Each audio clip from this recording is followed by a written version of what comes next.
Hello everyone, this is Amandeep Kaur. Welcome to my YouTube channel. As you all know that in the previous two videos we have discussed the various topics of chapter comparing quantities of class 7th NCERT. This is the third video of the same series. In this video we are going to cover the remaining topics which were left. Mainly in this video we will focus on the concepts of profit and loss.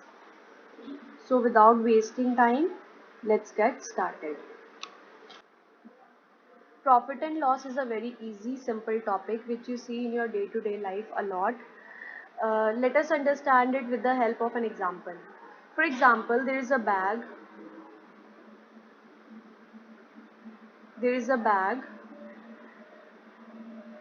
A shopkeeper buys it in rupees 500, right? And he sells this bag to the customer at rupees 600.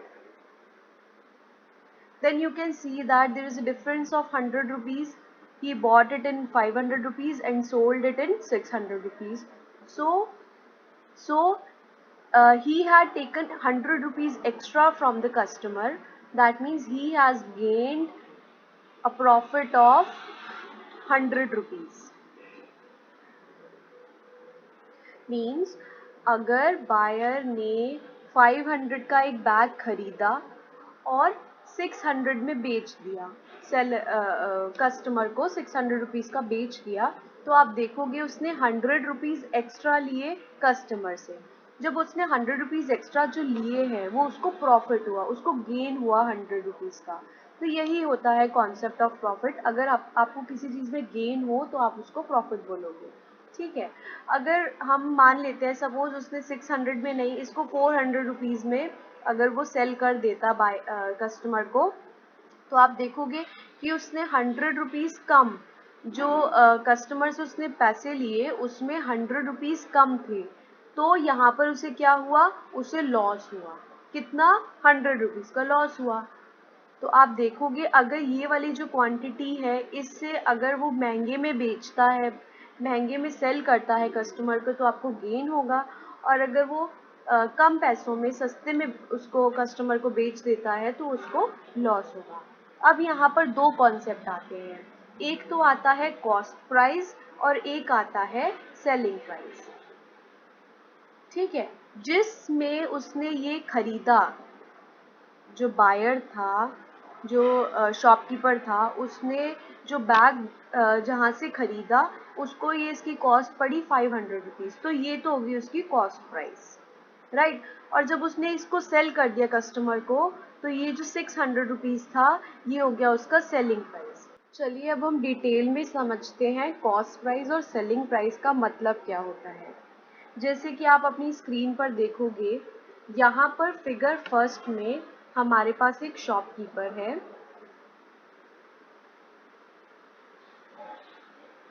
जिन्होंने ये वाला teddy खरीदा, right. इन्होंने ये वाला teddy खरीदा 200 rupees में,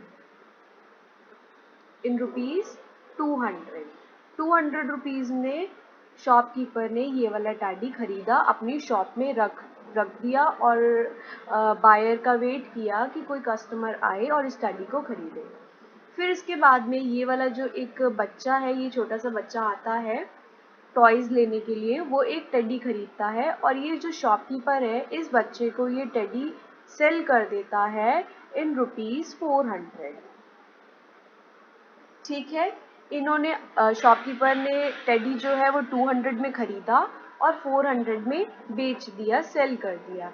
तो अब आप यहाँ पर देखोगे कि उन्होंने 200 रुपीज़ एक्स्ट्रा लिए, जो यहाँ पे प्लस 200 रुपीज़ एक्स्ट्रा उन्होंने लिए शॉपकीपर ने, वो क्या हुआ, उन्हें प्रॉफिट हुआ, राइट. तो वो तो प्रॉफिट एंड लॉस तो बाद की बात है, वो हम उसको उस कॉन्सेप्ट को बाद में समझेंगे. अभी आपको सिर्फ कॉस्ट प्राइस और सेलिंग प्राइस को समझना है. तो जो प्राइस, जिस प्राइस में उन्हें ये टेडी खरीदा था वो हो गई उसकी कॉस्ट प्राइस, और जिस प्राइस में उन्होंने ये उसको सेल किया वो उसकी हो गई selling price. I hope selling price और कॉस्ट प्राइस आपको समझ में आया होगा. कॉस्ट प्राइस क्या होता है? कॉस्ट प्राइस वो प्राइस होता है जिसमें कोई भी रिटेलर या फिर कोई भी शॉपकीपर वो प्रोडक्ट या कमोडिटी खरीदता है. वो होता है उसका कॉस्ट प्राइस। जो original price of the product होती है वो होती है कॉस्ट प्राइस। और फिर उसने उस प्रोडक्ट को आगे बेच दिया कस्टमर को, बायर को। जब उसने सेल किया तो जो सेल करने के बाद उसने उससे पैसे लिए, तो वो जो हो गया, वो चाहे तो उसको बढ़ा के भी दे सकता है या कम में भी दे। ऑब्वियसली वो ज़्यादा ही पैसे लेगा अगर वो सेल कर रहा है। तो जिस जिस अमाउंट में, जिस मनी में उसने आगे वो सेल किया, वो उसकी सेलिंग प्राइस हो गई। चलिए एक बार इन दोनों की हम डेफिनेशन देखते हैं कि कॉस्ट प्राइस, सेलिंग प्राइस होता क्या है। Cost price, the price at which the goods have been bought by the retailer और द सेलर। ये वो प्राइस हो गया जिसमें कोई भी गुड, कोई भी सामान वो खरीदता है, रिटेलर या सेलर कोई भी सामान खरीदता है, उसकी वो कॉस्ट प्राइस होती है। It is the original price of the item. ये आपको मेन बात याद रखनी है, जो ओरिजिनल प्राइस होती है वो कॉस्ट प्राइस ही होती है। नेक्स्ट आता है selling price. It is the price at which the service और product is sold to the buyer और कस्टमर। जिस अमाउंट में उसने सोल्ड किया बायर को या फिर कस्टमर को, वो हो गई उसकी सेलिंग प्राइस। ठीक है, आई होप ये टॉपिक आपको समझ में आया होगा। कॉस्ट प्राइस को हम जब भी क्वेश्चंस में डिनोट करेंगे, हम लिखेंगे सीपी, एंड सेलिंग प्राइस को हम लिखेंगे एसपी। अब सेलिंग प्राइस, कॉस्ट प्राइस जब आपको क्लियर हो गया, तो इसके बाद में हमारा नेक्स्ट टॉपिक आता है प्रॉफिट एंड लॉस। प्रॉफिट कब होगा? जब वो बायर एक्स्ट्रा अमाउंट में उसे सेल करेगा। ठीक है, मतलब उसने एक्स्ट्रा मनी कमाई, एक्स्ट्रा मनी खुद गेन की, तो उसको क्या हुआ? प्रॉफिट हुआ। अगर वो लॉस कब होगा? लॉस तब होगा अगर वो सेल करे कम पैसों में। मीन सपोज उसने कॉस्ट प्राइस यानी कि 10 रुपीज़ की चॉकलेट सपोज उसने खरीदी और उसको सेल कर दी उसने 8 रुपीज़ में, तो उसने सस्ते में उसको सेल किया। तो जब उसने सस्ते में सेल किया तो उसको 2 रुपीज़ नुकसान हुआ। इसी को हम बोलते हैं लॉस। देखिए यहाँ से अब आपको जो मैंने अभी बोला, इसको हम मैथमेटिकली कैसे शो करेंगे। अगर कॉस्ट प्राइस मीन सीपी ज़्यादा है सेलिंग प्राइस से, सेलिंग प्राइस कम है, कॉस्ट प्राइस ज़्यादा है, तब क्या होगा? तब लॉस होगा। और जब कॉस्ट प्राइस कम है, सेलिंग प्राइस ज़्यादा है, तब क्या होगा? प्रॉफिट होगा।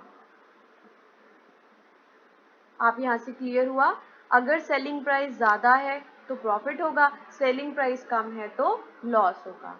तो यहाँ से हम फॉर्मूला देखेंगे कि प्रॉफिट का फॉर्मूला, अगर हमें प्रॉफिट कैलकुलेट करना है तो हम किस तरह से करते हैं।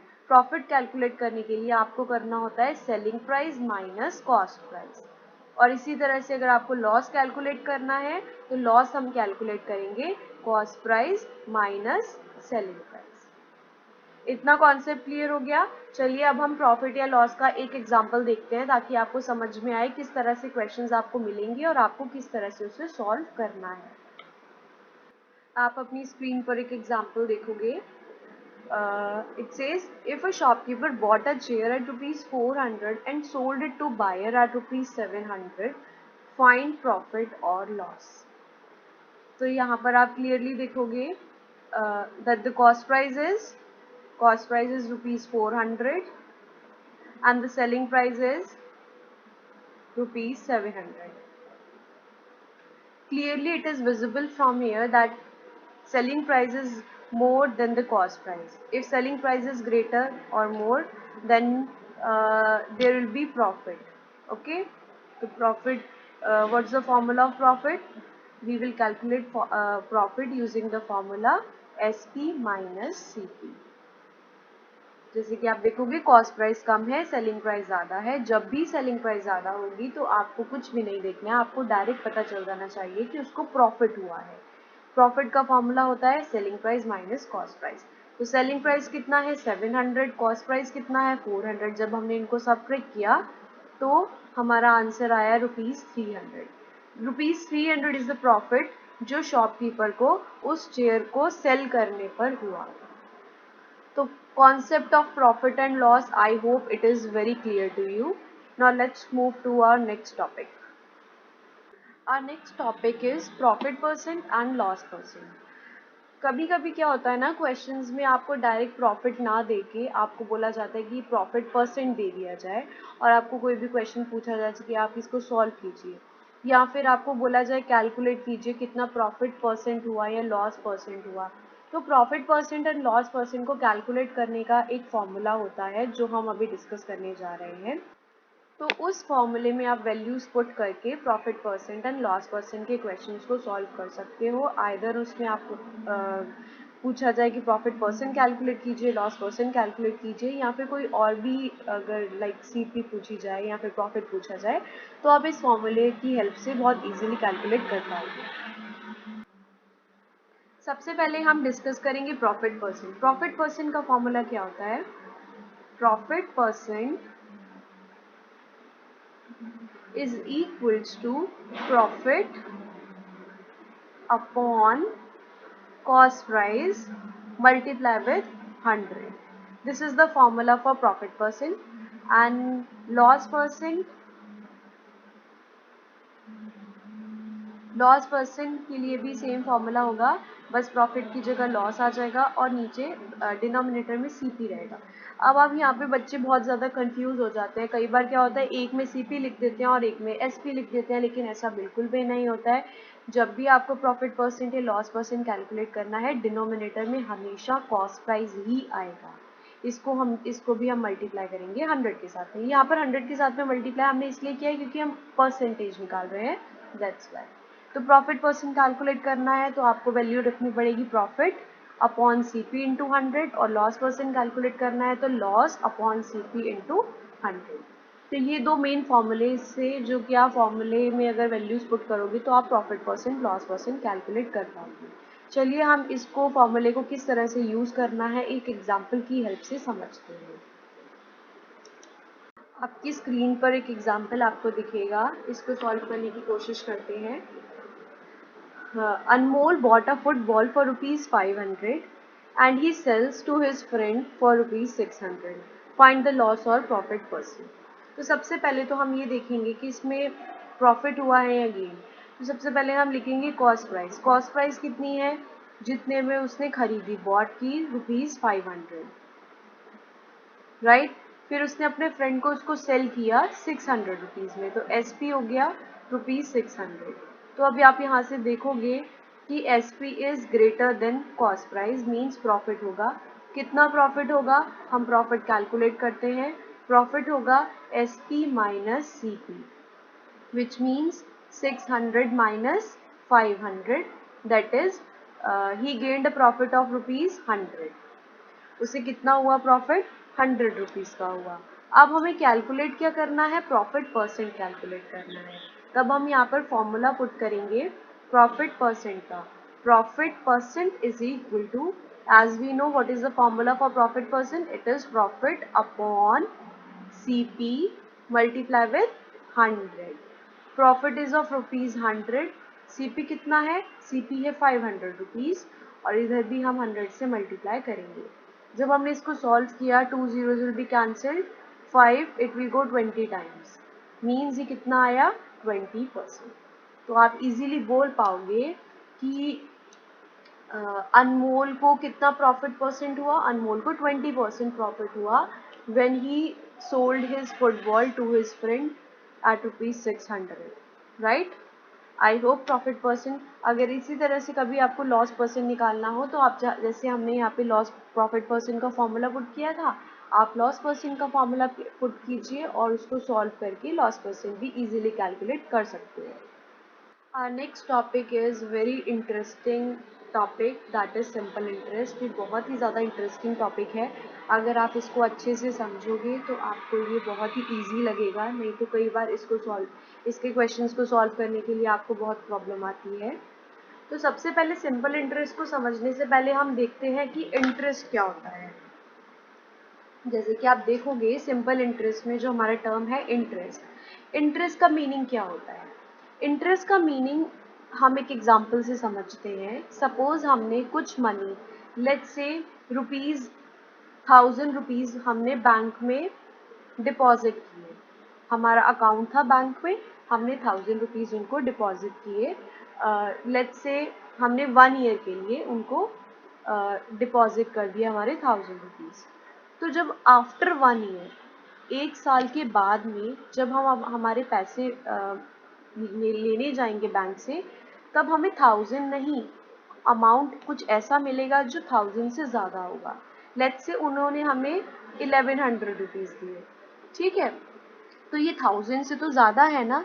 ये जो अमाउंट उन्होंने हमें कुछ एडिशनल अमाउंट इस पे हमें दिया, उसको हम बोलते हैं इंटरेस्ट।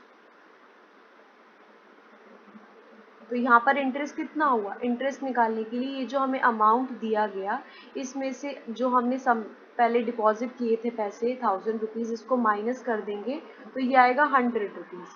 100 रुपीज़ जो आया वो हो गया हमारा इंटरेस्ट। देखिए इसके पीछे फॉर्मूला क्या है, मैं आपको समझाती हूँ अच्छे से। हमने जो ये 1000 रुपीज़ बैंक में जमा किए, जैसे हमने किए ऐसे और लोगों ने भी पैसे बैंक में जमा किए होंगे, डिपॉजिट किए होंगे। तो बैंक क्या करता है, ये सारा अमाउंट कलेक्ट कर लेता है, और कोई ऐसा थर्ड पर्सन जिसे पैसे की ज़रूरत है वो बैंक से लोन लेगा। जब वो बैंक से लोन लेता है, लोन में क्या होता है कि सपोज थर्ड पर्सन को ज़रूरत है कि 1 लाख रुपीज़ उसे चाहिए, तो उसने बैंक से लोन लिया। तो जो ये बैंक से लोन लिया उसने बैंक वालों ने बोला ठीक है हम आपको 1 लाख रुपीज़ देंगे, लेकिन हम उसके बदले में कुछ आपसे एक्स्ट्रा मनी भी लेंगे। मीन्स 1 लाख तो उन्होंने उस थर्ड पर्सन को दिया ही दिया, तो जब वो थर्ड पर्सन थोड़े टाइम के बाद वो 1 लाख वापस करेगा, तो 1 लाख तो करेगा ही, कुछ एक्स्ट्रा अमाउंट भी वापस करेगा बैंक को, जो कि 1 लाख से ज़्यादा होगी।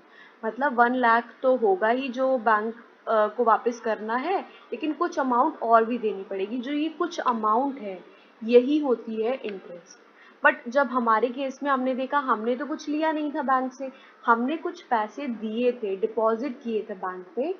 तो हमने जब कुछ पैसे जमा किए और वो हमारी मनी उन लोगों ने थर्ड पर्सन को दे दी, तो जो उससे इंटरेस्ट उन लोगों ने कलेक्ट किया, जो इंटरेस्ट उन लोगों ने उससे इकट्ठा किया, उसका कुछ परसेंट वो लोग हमें भी देते हैं। तो जो हमें कुछ अमाउंट एक्स्ट्रा उन्होंने जो दिया उसको हम बोलते हैं इंटरेस्ट। आई होप आपको इंटरेस्ट का कॉन्सेप्ट समझ में आया होगा, इंटरेस्ट क्या होता है। इसी तरह से अभी हम कैलकुलेट करेंगे हमारे क्वेश्चंस में सिंपल इंटरेस्ट। सिंपल इंटरेस्ट एक मेथड है जिसकी हेल्प से आप इंटरेस्ट कैलकुलेट कर पाओगे। लाइक यहाँ पर तो इजीली हमने आपको बता दिया, क्योंकि सिंपल स्मॉल स्मॉल हमने अमाउंट लिया था और हमने डायरेक्ट बता दिया 100 रुपीज़ का इंटरेस्ट हुआ। लेकिन जब बैंक में बहुत बड़ी बड़ी अमाउंट होती है, बहुत ज़्यादा कैलकुलेशंस उन लोगों को करनी होती है, तो कुछ फॉर्मूलेज उन लोगों ने डिराइव किए जो हम हमारी मैथ्स में यूज़ करते हैं। उन फॉर्मूलोज को कैलकुलेट करके वो लोग इंटरेस्ट निकालते हैं, ठीक है। उसी तरह का एक फॉर्मूला जो कि है सिंपल इंटरेस्ट, वो आज हम यहाँ पर स्टडी करने जा रहे हैं। तो सिंपल इंटरेस्ट कैलकुलेट करने का फॉर्मूला होता है, सिंपल इंटरेस्ट को हम SI से भी डिनोट करते हैं, principal multiply rate multiplied with time upon 100। अब आप ये पूछोगे कि ये प्रिंसिपल रेट टाइम ये सब हमने क्या लिखा है, तो हम इसको एक एग्जांपल से समझते हैं। देखिए, जब भी हमने जो भी अमाउंट बैंक पर डिपॉजिट किया, जो हमारे पैसे जो हमने बैंक में सबमिट किए, डिपॉजिट किए, वो होता है उसका प्रिंसिपल, राइट। जिस जिस परसेंट रेट पर वो हमें इंटरेस्ट देगा, ये जो रेट होता है ये बैंक डिसाइड करता है कि हम आपको लेट्स सपोज 10% रेट पर इंटरेस्ट देंगे या फिर 5% रेट पर इंटरेस्ट देंगे। तो क्वेश्चन में अगर आपको कुछ भी परसेंटेज में दिखे, सिंपल इंटरेस्ट के क्वेश्चंस में अगर आपको कुछ भी परसेंटेज में दिखे, तो वो उसका रेट होता है, राइट। टाइम वो होता है जितने टाइम के लिए हमने वो मनी हमारी बैंक में डिपॉजिट की है, वो उसका टाइम होगा। और ये 100, अगर हम इन तीनों को मल्टीप्लाई करके 100 से डिवाइड कर दें तो हम डायरेक्टली हमारा सिंपल इंटरेस्ट कैलकुलेट कर सकते हैं। चलिए इसको हम एक एग्जाम्पल की हेल्प से समझने की कोशिश करते हैं। आपकी स्क्रीन पर आपको एक एग्जाम्पल दिखेगा, चलिए हम उसको सॉल्व करने की कोशिश करते हैं। Question says calculate the simple interest if the principal amount is ₹2000। हमें क्या क्या गिवन है, हम साथ के साथ उसको नोट भी करते जाते हैं। सबसे पहले हमें प्रिंसिपल गिवन है, that is ₹5। rupees 2000. Then the time period is 1 year. Time period is given to us, that is 1 year, and the rate of interest is 10%. जैसे कि मैंने बताया था, कुछ भी परसेंटेज में अगर गिवन हो तो वो उसका रेट होता है. तो अब रेट कितना हो गया? रेट हो गया 10%. Right? What we have to calculate? We have to calculate the simple interest. What is the formula for the simple interest? Just now we have discussed. Simple interest means principal multiply rate multiply time upon 100. This is the formula for simple interest. Now we are going to put the values in the given formula. Principal is given to us, that is 2000. Rate is 10%, so we will put here 10. Time is 1 year upon 100. After solving this, what we will get? We will get 200. So simple interest is, what is the simple interest in this situation? The simple interest is of 200 rupees. तो हमें कितना interest हुआ? हमें मिला 200 rupees का interest. Means 2000 के ऊपर 200 rupees extra हमें मिलेंगे आफ्टर 1 ईयर. अच्छा, एक बात और आप ध्यान दीजिए, उन्होंने क्वेश्चन में हमसे ये भी पूछा है, also calculate the total amount at the end of 1 year. One year के बाद में टोटल अमाउंट कितना मिलेगा? तो अमाउंट निकालने के लिए हमें क्या करना होता है? अमाउंट कैलकुलेट करने के लिए हमें प्रिंसिपल प्लस सिंपल इंटरेस्ट जो होगा वो हम उसको ऐड कर देंगे. जैसे कि प्रिंसिपल था हमारा 2000, सिंपल इंटरेस्ट आया हमारा 200. इसको जब हमने ऐड किया, we get 2200. This is the amount, ये जो हमें 1 ईयर के बाद में बैंक हमें देगा. राइट. आई होप आपको ये टॉपिक समझ में आया होगा. फिर भी अगर आपको कोई प्रॉब्लम आती है, let me know in the comment section given below. I will try my best to solve your problems. And also, if you have not subscribed my channel yet, go and subscribe it now, and also share it with your colleagues and class so that they can also get benefit. Thank you so much.